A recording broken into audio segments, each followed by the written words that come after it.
Good morning. देखिए, कल आप लोगों ने एक्सरसाइज 4.1 का इंट्रोडक्शन पढ़ा था।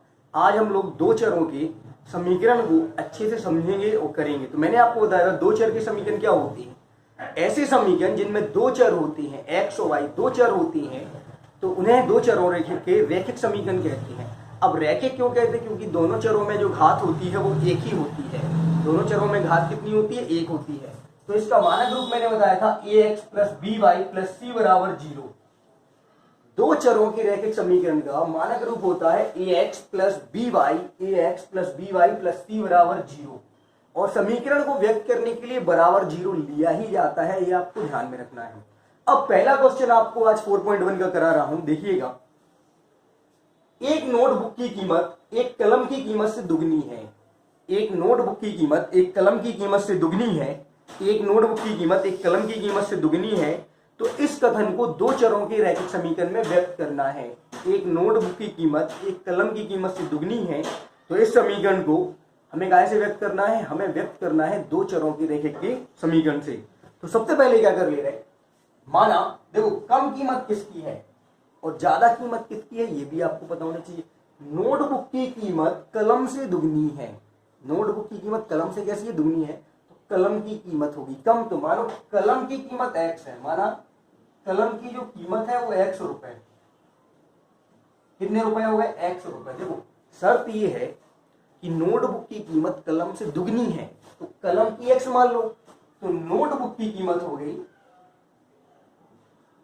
कीमत कलम से दुगनी है। कलम से कितनी है? दुगनी, मतलब दो का गुणा। अब मान ले रहे नोटबुक की कीमत अगर x है और कलम की कीमत अगर y मान ले, तो बताओ, तो y बराबर आपका हो जाएगा कलम से दुगना 2x।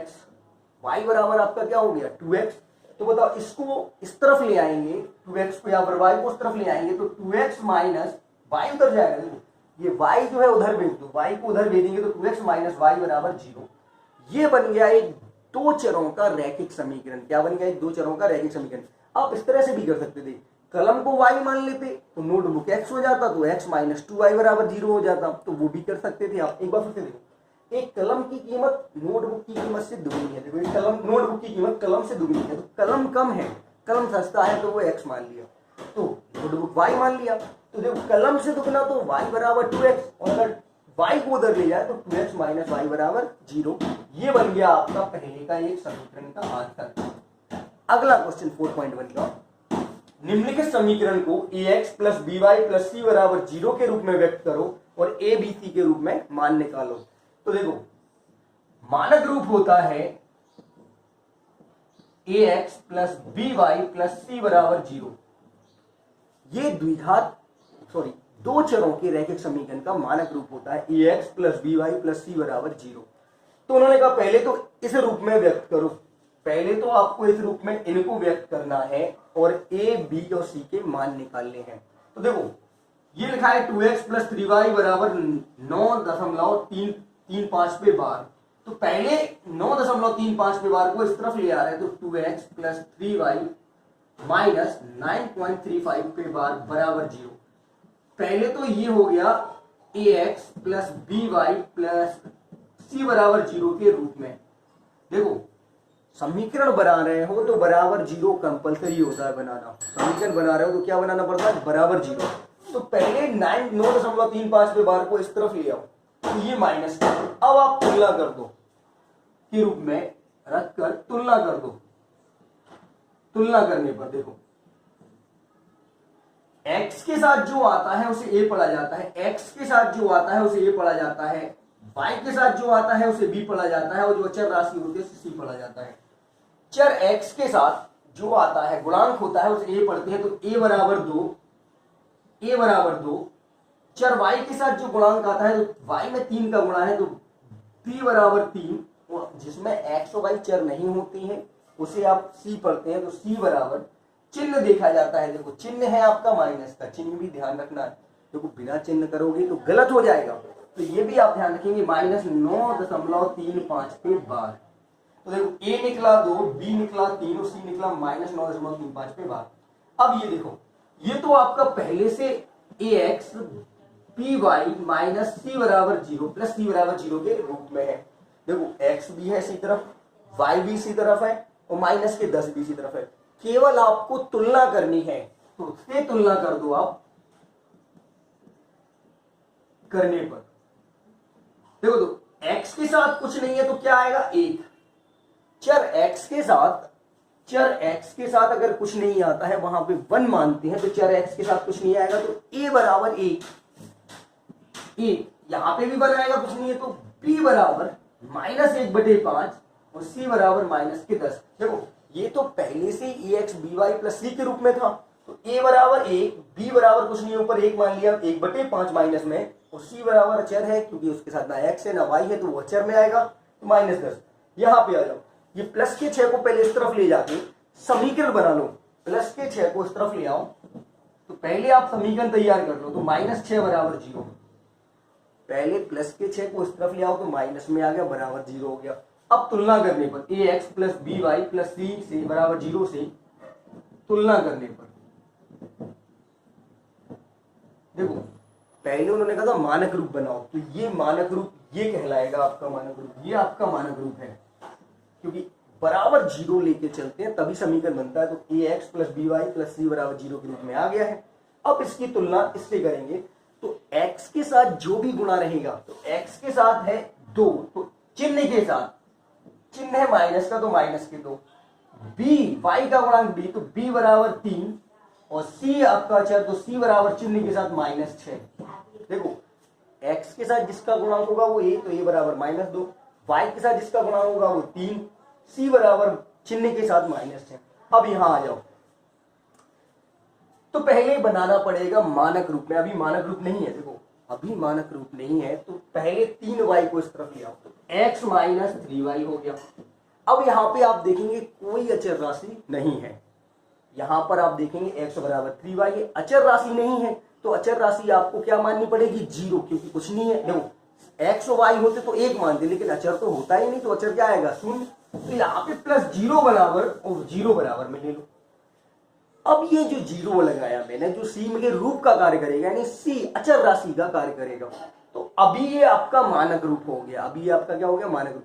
देखो x बराबर 3y था तो 3y को इस तरफ ले आए तो ये हो गया माइनस का 3y को इस तरफ ले आए तो क्या होगा माइनस का। अब इसमें अचर तो था ही नहीं तो अपने मन से अपने आप से आप c को 0 मान ले क्योंकि 1 मानोगे तो 1 तो है ही नहीं उसमें। तो देखो अब तुलना करेंगे ax plus B Y plus C से बराबर 0 से तुलना करने पर x का गुणांक कुछ नहीं है तो 1 आएगा, x में किसी चीज का गुणा नहीं है तो 1 तो a बराबर 1, b बराबर देखो y के साथ क्या है y के साथ माइनस का 3 है तो माइनस का 3, b के साथ y का -3 है तो -3 और c कुछ नहीं था तो c बराबर था 0।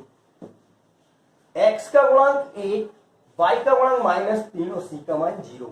तो इस तरह से आप एबीसी के मान निकाल सकते हैं। अब इसके आगे के कुछ सवाल है वो भी देखो।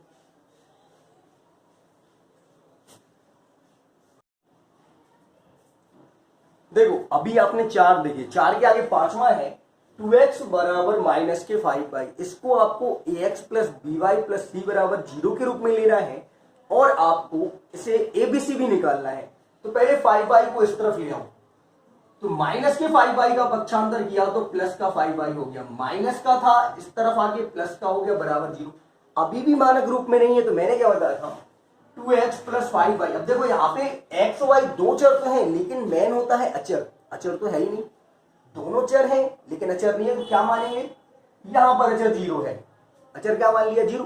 अब इसकी आप तुलना करोगे तो ax plus B Y plus सी बराबर 0 से तुलना करेंगे, क्या करेंगे तुलना ax plus B Y plus सी बराबर 0 से भी तुलना करेंगे तो x के साथ देखिए 2 आया है तो a बराबर 2, x के साथ गुणांक आया 2, b बराबर y के साथ जो गुणांक आया है वो 5, y के साथ जो गुणांक आया वो 5 और c क्या आएगा 0।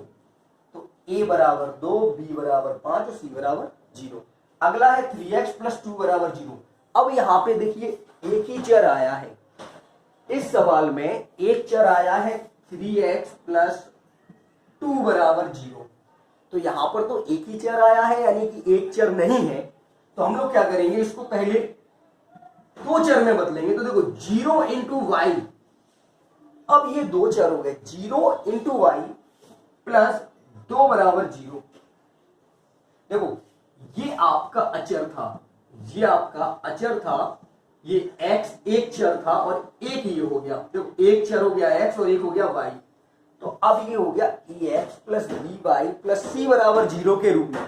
टाइम हो गया ax प्लस बी वाई, देखो y नहीं था, y नहीं था तो 0 इंटू वाई लिख सकते हैं। जैसे यहाँ पे 0 लगा रहे थे, 0 इंटू सी भी कर देते तो ही 0 आता, 0 इंटू सी कर देते तो भी क्या आता 0। तो यहाँ पे y नहीं था तो 0 इंटू वाई करेंगे, क्योंकि 0 में y का गुणा 0 में करेंगे तो क्या आएगा 0, तो वो तो वही हो जाएगा।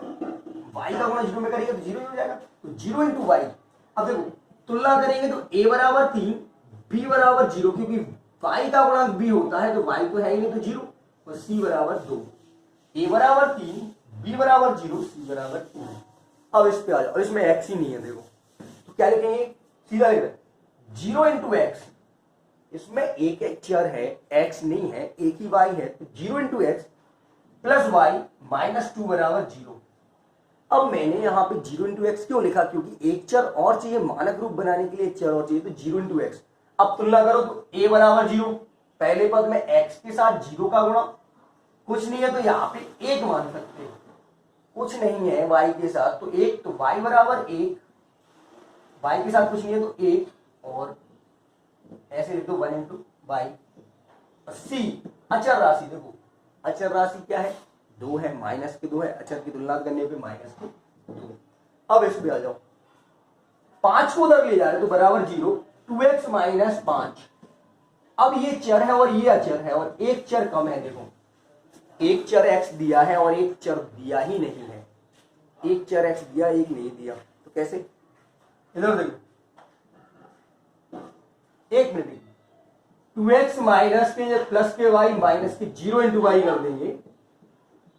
अब a बराबर 2, b बराबर 0 और c बराबर माइनस 5। तो इस तरह से ये भी आपका हो जाएगा। ठीक है, बाकी के अब अगली वीडियो में।